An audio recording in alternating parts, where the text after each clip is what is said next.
औज़ुबिल्लाहिमिनश्शैतानिर्रजीम बिस्मिल्लाहिर्रहमानिर्रहीम। सईद अहमद साहब आपकी खिदमत में हाज़िर। अस्सलाम वालेकुम जनाब, हमारी वीडियो में से ये दूसरा अमल आपको दिया जा रहा है। ये तिलस्माती अमल, ये बहुत ही ज़ोरदार अमल और बहुत ही तजर्बे वाला अमल।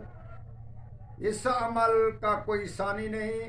ये अमल बहुत ही अच्छा और लाजवाब अमल है।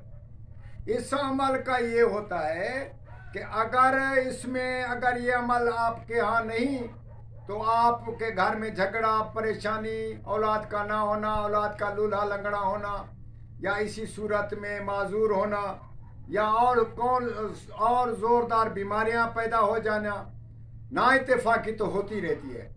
इसका मकसद ये है, हम बता रहे हैं कि ये अगर आप में टाइमिंग नहीं, अगर अपने घर जा रहे हैं तो आपकी अगर टाइमिंग नहीं बराबर तो वो बेजार होंगे और खुश ना होंगे। इसी सूरत में बहुत सारी बीमारी पैदा होती है। हम आपको बता रहे हैं कि ये अजीब और बहुत ही तिलस्माती अमल हम आपको बताते हैं। इसका ज़रूर इस्तेमाल करें और इसी परेशानी से बच रहें और बहुत ही उम्दा और बहुत ही मज़ा लेने का मौका बनाएगा।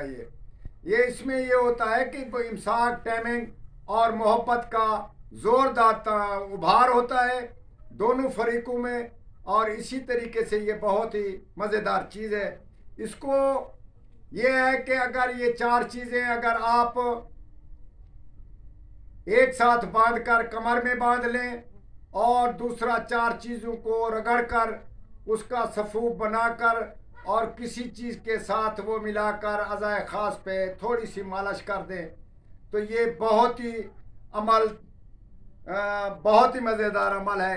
अगर इसका इस्तेमाल करेंगे तो दोनों फरीकैन मोहब्बत से बोल उठेंगे और बहुत ही खुश होंगे। उसकी औलाद भी होगी और नाचाकी भी ना होगी।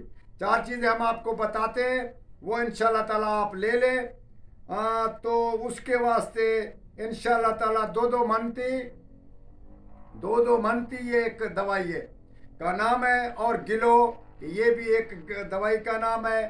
दूसरा बीज लजालू ये भी दवाई का नाम है। तीसरा चौथा बर्ग संघाड़ा। ये चार चीज़ें आपस में मिलाकर इसकी थोड़ी सी मलम बनाकर अज़ाए ख़ास पे लगा लें और दूसरा वो अपने नाफ की जगह पे बांध लें या किसी जगह में डोरे में कमर में बांध लें। ये अजीब किस्म का इमसाक पैदा करेगा और बहुत ही मोहब्बत पैदा करेगा। औलाद जिसके ना होती हो वो भी पैदा होगी और बहुत ही खुश होंगे, और हमें भी दुआ करें और दूसरों को भी तलकीन करें। वस्सलाम।